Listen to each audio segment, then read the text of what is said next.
Hello, and I want to appreciate Madeline for inviting me to be on her summit. My name is Marcia Bench, and I'm going to be sharing with you the 4 different goal setting types and how that can help you in growing your life and your business and reaching your goals this year. So I'll share a few slides with you. Essentially, the official title, Discover Your Goal Setting Type and Use It to Create Your Dream Life and Business in 2024. We're going to look at why we need to set written goals at all. And for some of you, that might be, you just really don't enjoy that process. And I'm going to help you understand why, how to know what your type is and adjust your goals to it, and then how to identify your readiness to change and how to adapt that style in order to really set yourself up for success. So many of you may not be familiar with my work. I've been an entrepreneur since 1986 when I started out as a side hustle with my first consulting business alongside my law practice. Shortly after I graduated from law school, I woke up in the middle of the night with an idea for my first book and my first class that I would teach. And I did that here in Portland, Oregon with the continuing education department for a number of years until finally it was time to head out on my own. So I sold everything, published my first book, and set out on a seminar tour of the US and Canada. It ended up lasting 10 months, did 65 seminars on doing what you love for a living. And then used this goal setting process there, actually. We traveled in an RV that looked something like this.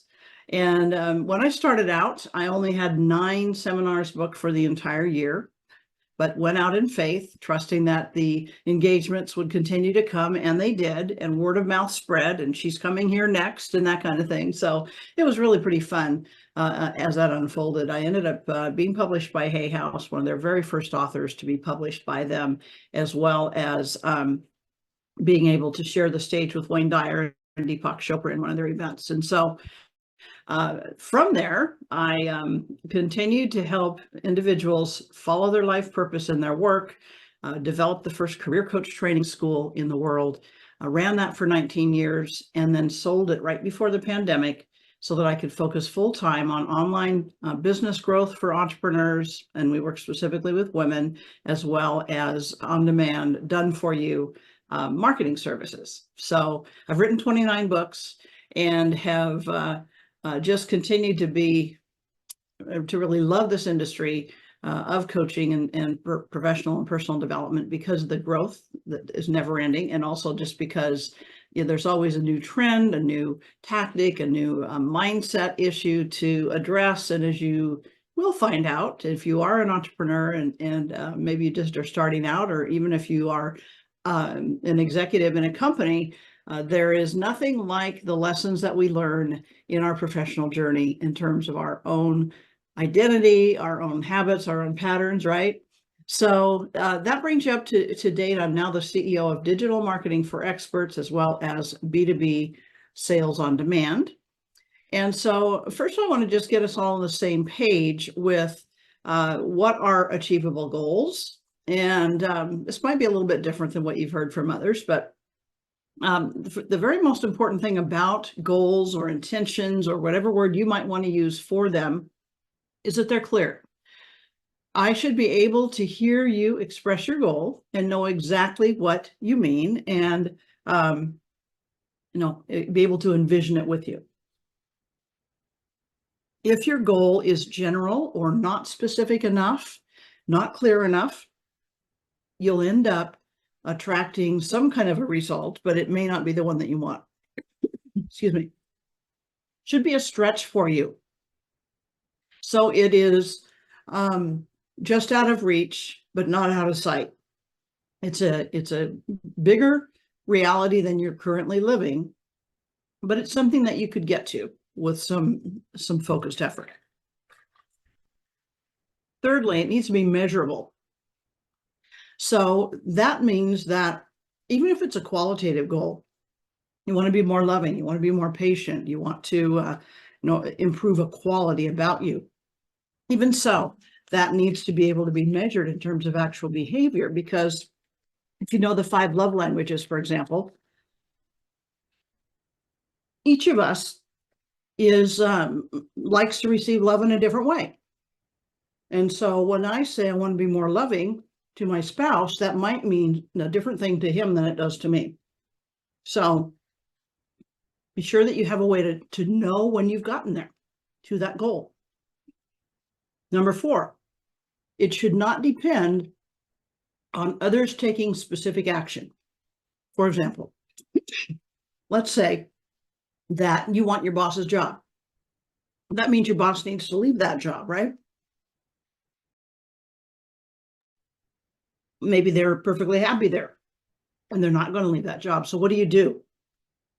You ask yourself, what is it about that boss's job that I really like? Is it the increased pay? Is it the increased freedom? Is it the increased responsibility? What is it? And then put your goal in terms of that quality, that I am now attracting a job that has higher pay and greater freedom so that I can take Fridays off if I want to once a month or whatever it might be, right? So then it doesn't depend on that person doing something. It opens up the possibilities to maybe even another company bringing you in. Finally, it should be something that you can take action on every single day. It shouldn't be something off in the future that is, you're just waiting for. You should be able to at least, let's say it's a weight loss goal, for example. You should be able to monitor your eating, be sure you're exercising, drinking water, sleeping enough, and kind of check those things off so that you're making progress towards that goal each and every day. So now that we're on the same page with that, why is it that we want to set written goals in the first place? One of the most, there's many studies. My undergraduate degree is in psychology. And so there are a lot of studies in psychology about the power of our mind and mental rehearsal before we actually go out and do something. So for example, if you want to, there were basketball players that wanted to improve their free throw rate. So they divided them into 3 groups after, recording their percentage at a particular date and time. First group came back to the gym every single day for 30 days and practiced. Second group went to, didn't come to the gym, but imagined themselves swishing the ball through the net.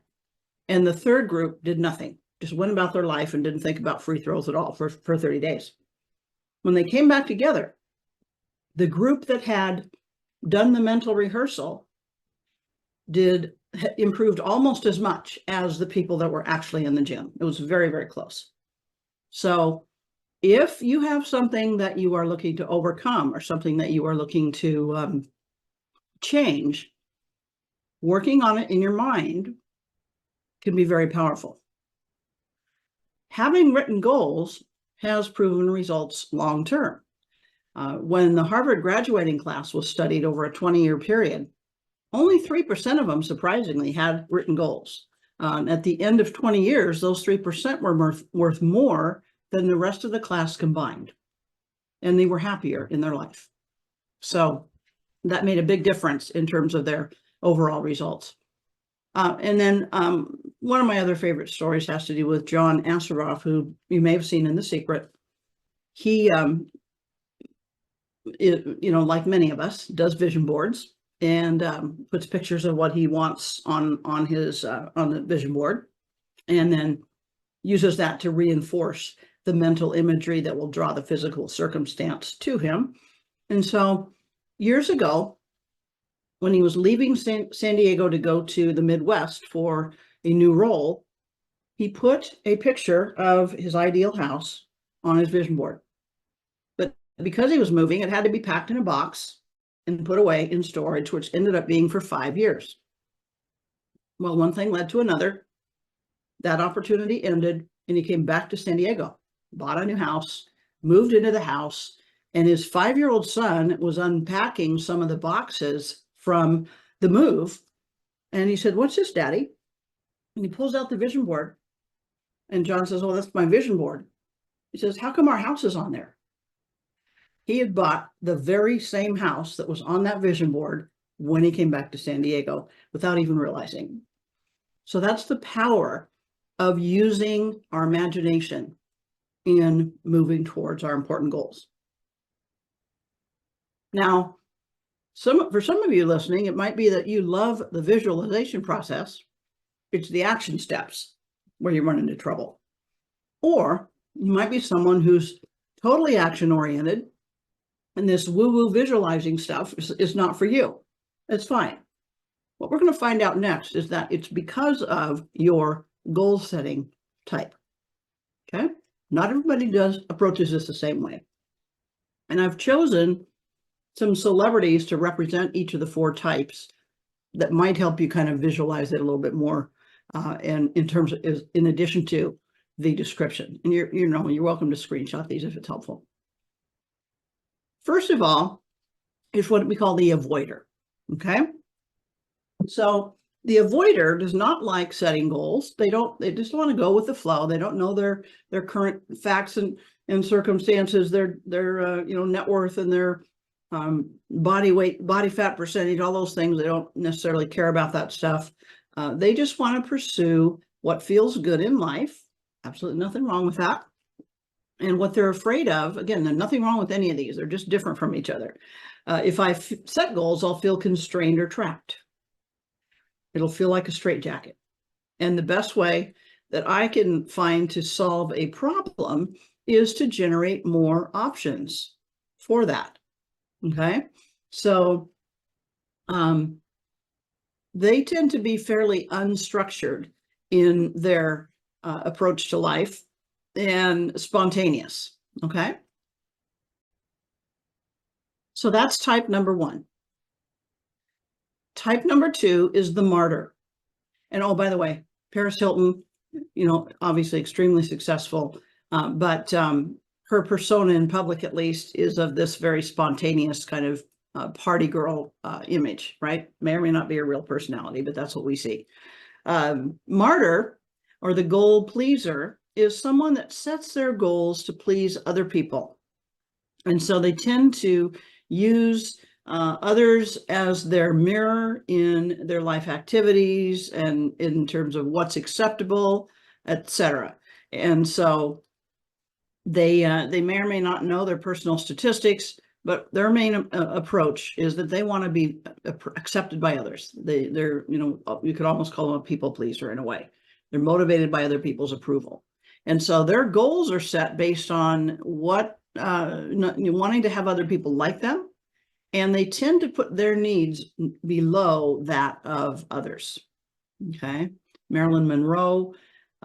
Just again, I didn't have a chance to know her personally, but just from the stories that I've heard, she was very much this way, and it led to a low self-esteem that may have contributed to how she ended up passing away. So again, you may have elements of a couple of different types too. We often hear that from people, but that's the second type. Third type is the initiator, or the goal lover. These people are all over their planners. They love making lists. They love structure and routine, and they know pretty well where they stand in their health and financial well-being. And they're motivated by having a plan for a project, for reaching a particular result, that kind of thing. They believe that without goals, their life lacks direction. So they actually need those goals to move forward. And that the best way to solve a problem is develop a plan to do so. Oprah, great example of this one, right? With everything that she has accomplished. All right, so you curious what type 4 is? Type 4 is the micromanager, or the goal addict. They also love setting goals and plans, but they take it to sometimes a bit of an extreme. They like a lot of structure. They know all of their statistics. They can be a little perfectionistic. I'm a recovering perfectionist myself. And they're motivated by control and structure. Spontaneity kind of scares them. So they try to control everything in their life. But if you've ever tried to do that, it's like trying to keep liquid inside of a a porous container, it's just going to squirt out all over the place. Something is going to go wrong. And it's very difficult for micromanagers to adjust to changing circumstances. So they like detailed plans, outlines, graphs, charts, all the stuff.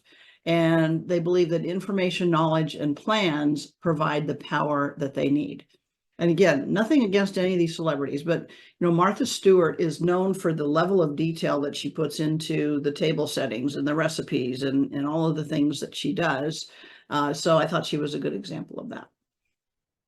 So now you have a sense of what those 4 types are. Think to yourself, which type are you? Are you the avoider that avoids setting goals? Are you the martyr that sets them for someone else? Are you the initiator that loves setting goals and really feels lost without them? Or are you the micromanager that goes into great levels of detail and tends to overthink things in approaching projects? And so with that in mind, we now want to then see how we can optimize your type by using what we call adaptive measures. Okay? Adaptive measures. Because every type, despite its strengths, has its weaknesses. We've kind of alluded to some of those. So when it comes to the beginning of the year, or any beginning of the quarter, beginning of the day for that matter, how do you approach planning your life, planning your business? If you're a CEO of a business like I am, no one's going to come along and give you a memo about what you need to do today. You've got to set that for yourself.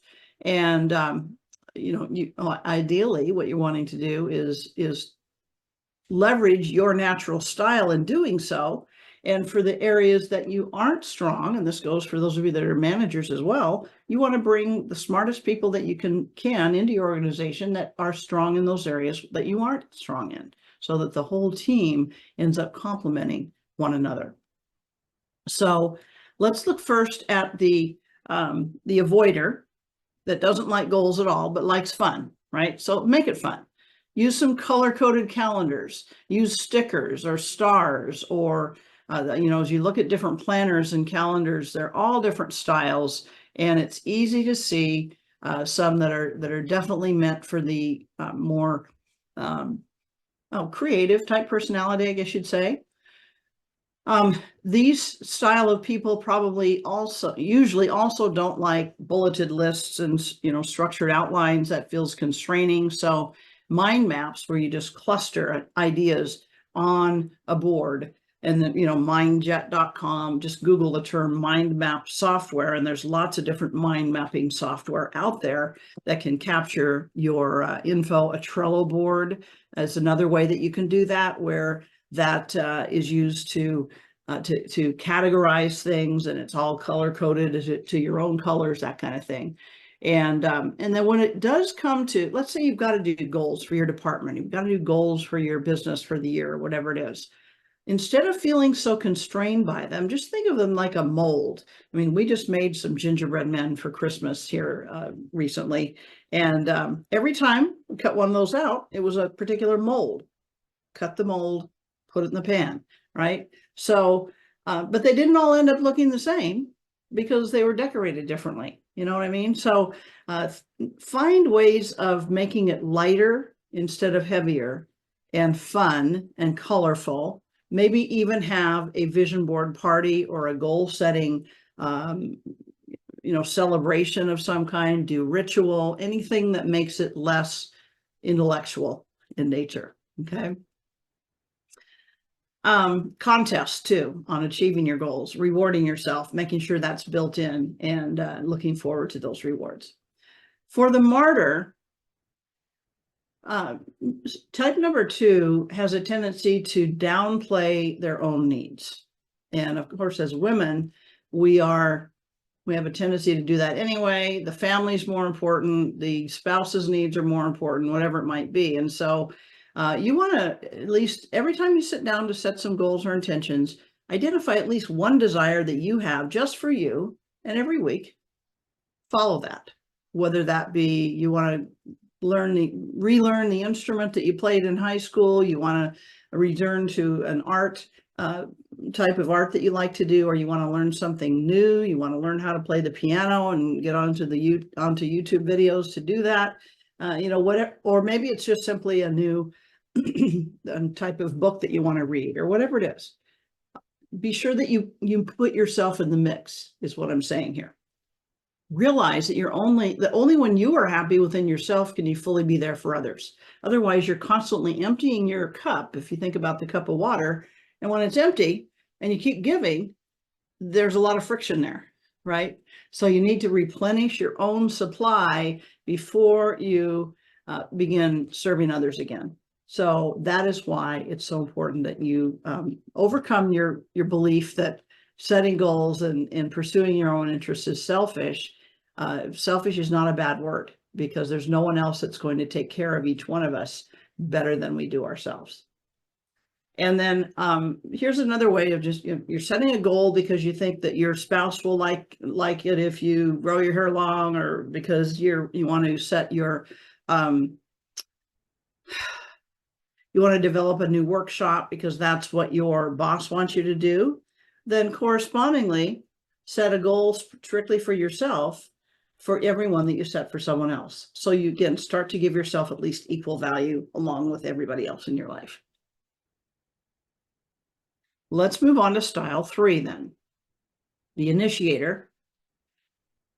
The initiator, if they aren't careful and before they know better, usually it's earlier in life, tends to rely heavily on the logical mind and on their skills. I'll just work longer, right, to get this done, instead of really tapping into their heart or even their soul level to make sure that those are connected when it comes to setting the goals.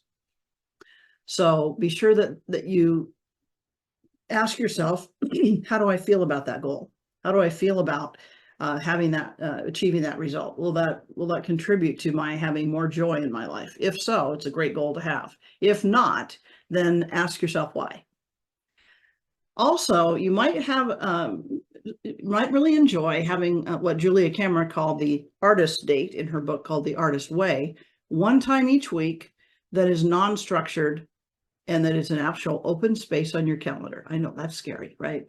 But it's like, this is my time. This is my date with myself to do whatever I spontaneously want to do.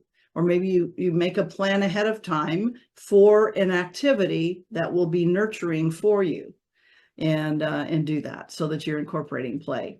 And then also spend some time to just reflect on who are you beneath your accomplishments, beneath your skills, beneath the overachievement. If you're like me, you're an overachiever too. And, who am I outside of that? You have different roles in life. You're a mom, you're a wife, you're a CEO, you're a, dancer, whatever it might be. Who else are you? And that's that tends to put things in perspective a little bit more. Finally, with style number 4, we again need to make sure that they are making space for other people instead of making their detailed plan and not talking to anybody else about it, not incorporating anybody else's thoughts or feelings into it. And even allowing like your kids to make mistakes and not try to control them all the time, because that's how they learn.